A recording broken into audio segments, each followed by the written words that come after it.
Hello folks, my name's Ezra. I'm a practicing kinesiologist and Langley weight room staff. Have been doing that for 7 years now, and I've worked a lot with motor vehicle accident patients, cardiac rehab patients, and some personal training and aquatic rehab. And I'm here to talk about mental health and exercise today because a lot of clients I've seen came to me and they suffered with mental health uh, issues or conditions.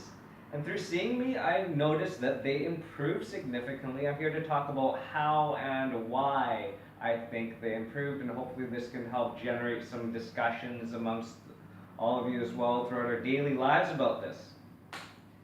Reasons for mental health conditions I found were, from seeing people, were a lack of self-worth, lack of identity, and loneliness. Self-worth meaning how you perceive yourself, how valuable you think you are, how much you think other people like you, how useful you think you are. Identity is your job. You are a husband, you are a wife, you are a grandparent, you are a mother, you're a father. These things give you a sense of identity. Take some of these things away, or maybe you are a parent but then you are not engaging, your child's grown up and you're not engaging with them as much, or your grandparent, you don't get to see your grandchildren because maybe they live farther away, or you're widowed, unfortunately. That your sense of identity eventually goes down, and hence your mental health as well. And of course, loneliness, if you are in a state in your life when you are not engaging people as much, you are not getting out there, you don't have a lot to do, you're retired, you are going to feel lonely if you don't have enough community with other people. So I found that I helped my clients gain 4 things to help them combat their mental health. I'm going to share with you exercise, community, humor, and aesthetics. So I helped them with these 4 things, and that's how I felt that they improved with their mental health. First, exercise. We know exercise that helps combat with addictions. It helps you get healthier, and if you're healthier, you're going to have an increased sense of self-worth. You are not, the dopamine replaces the dopamine rush you feel when if you're addicted to pornography or smoking or alcohol or drugs. So it helps with those things, increase self-worth. We know. Starting, but do we do it? Not always. Starting is the hardest part. You've got to try to make it routine. We know that. I'm going to share with you how I helped myself make it routine. I like this guy, Li Ching Yuan. Unofficially lived to 250 years old. He does not get that record because there's no official record, even though there was a document from the Chinese government congratulating at a certain point in time on his 200-year-old birthday. 7 foot tall, herbalist, martial artist. He shared with people 4 reasons to his longevity that I'm going to share with you. Not all of them are related to exercise, but the first is keep a quiet heart. That means don't sweat the small stuff. There's a whole book on that. That's obvious. Second, sit like a tortoise. This is ergonomic. I think it literally means sit like a tortoise and eat like that. And the reason for this is a less decompression on your spine. One of the things that take us down in our physical health is a deteriorating spine. And I think he used this method to help preserve his spine to live 250 years old. Third, walk sprightly like a pigeon, very related to exercise. If we don't have time to exercise, I think this means to be more enthusiastic and energetic with our mannerisms, because this is also a form of exercise. I'm burning a lot more calories right now being enthusiastic with my hands and my gestures, rather than if I just spoke to you like this today. And I'm not very excited today to speak to you. I actually would rather be in bed right now. So instead, if I'm like this, then I'm gonna burn more calories. And to me, it also means that every little thing you can get. You can park farther away from the entrance to a mall. You can go for a walk instead of drive. And fourth, sleep like a dog. If you feel sleepy, go to sleep. That's simple. A dog will sleep when it feels sleepy. And if you have a job that allows you to do that, great. If you're a chiropractor, you probably can adjust somebody and say, oh, just hold on a second, let me go sleep over there. Probably doesn't work there at all, but do what you can to sleep when you're sleepy. Even power naps I find are very helpful, half an hour. Community will combat self-worth and loneliness. I felt I helped my clients find a sense of community. Cardiac rehab class that I teach has a great sense of community. They all feel like friends, and ironically I got one guy coming to me saying, getting a heart attack was the best thing for me. He found a sense of community with some friends as he joined the cardiac rehab class, and now he's taking care of himself with exercise, so he feels healthy, he feels good, he can do his daily activities.